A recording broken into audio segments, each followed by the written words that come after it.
হঠাৎ একই শোনা যাচ্ছে সোশ্যাল মিডিয়ায় আসিফ হাসনাত ও সার্জিসের ফেসবুক আইডি গায়েব। তবে কি তাদের ফেসবুক আইডি হ্যাক হয়েছে, নাকি এর পেছনে অন্য কোনো কারণ আছে?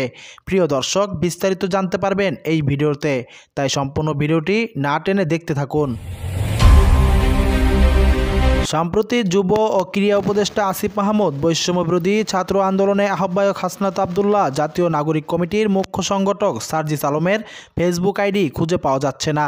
এছাড়াও ঢাবি শিবিরের সভাপতি সাদিক কালাম, ছাত্রনেতা সাইয়েদ আবদুল্লাহ সহ বৈষম্যবিরোধী ছাত্র আন্দোলনের সঙ্গে সম্পৃক্ত আরও অনেকের ফেসবুক আইডি খুঁজে পাওয়া যাচ্ছে না।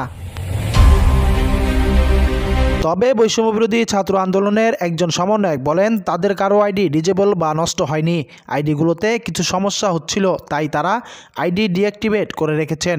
এ বিষয়ে সাইয়েদ আবদুল্লাহ জানান, গতকাল বিকেলে হঠাৎ একটি মেসেজ পেলাম যে আমার আইডি ডিজেবল করে দেওয়ার চেষ্টা করা হচ্ছে।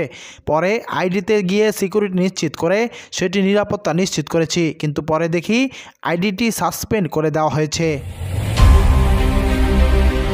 এদিকে crack platoon Bangladesh cyber force নামে একটি পেজ থেকে বৈষম্যবিরোধী ছাত্র আন্দোলনে যুক্ত থাকা অনেকের আইডি ও পেজ ডিজেবল করা হয়েছে বলে দাবি করা হয়েছে। এ তালিকায় সাইয়েদ আবদুল্লাহ ও বৈষম্যবিরোধী ছাত্র আন্দোলনের চট্টগ্রাম বিশ্ববিদ্যালয়ের সমন্বয়ক খান তালাত মাহমুদ রাফি প্রমুখের আইডি ডিজেবল করার দাবি করা হয়েছে। অন্য আরেকটি স্ট্যাটাসে তারা দাবি করে বলে, হাসনাত আবদুল্লাহর আইডি উড়িয়ে দেওয়ার পর ভয় পেয়ে তিনি ডিজেবল করে রেখেছেন।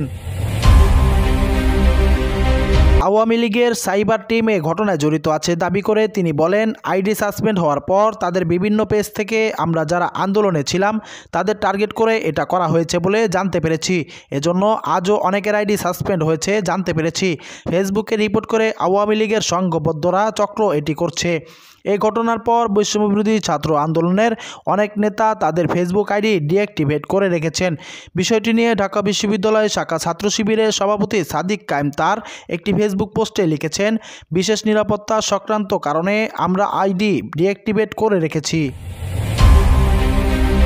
প্রিয় দর্শক, প্রতিদিনের সব খবর জানতে এই ওয়াচ দ্য স্টোরি ইউটিউব চ্যানেলটিকে সাবস্ক্রাইব করে পাশে থাকা বেল আইকনটি অন করে রাখুন।